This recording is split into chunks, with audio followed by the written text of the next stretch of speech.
Sa oled täna ennast tõenäoliselt veidikene kinni mõelnud ning ei tea, millega edasi tegeleda või kuidas siit nii-öelda edasi minna. Tõenäoliselt nägid võib-olla mõningaid õudusunenägusid ning nüüd elad selle tagajärgedega ja mõtled, mida teha.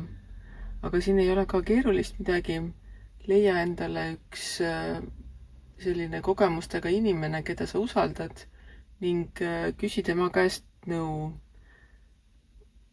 Ja loomulikult nõu küsimisel on see, et kui sa oled selle nõuande saanud, siis samamoodi mõtle ikkagi enda nii-öelda südametunnistuse või kõhutunde järgi, et kas see nõuanne, mis sa oled saanud, on selline, mida sa saad kasutada, on see selline, mida sa saad praeguses hetkes võtta niimoodi nagu anti või sa peaksid seda ka kas natukene ise muutma või minema leidma kellegi teise, kelle nõuannet uuesti küsida või usaldama hakata.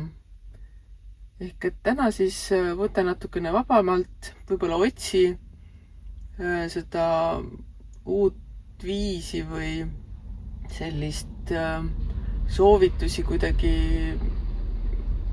kas või ka raamatutest, et kui sa arvad, et mõni inimene, kelle käest küsida või ei ole päris see või sul ei ole lihtsalt piisavalt tuttavaid, kelle käest küsida, igal juhul ära lase ennast norgu, ära jää istuma, vaid tegutse selle nimel, et sa saaksid oma sellest keerulisest kohast välja ning usalda elu.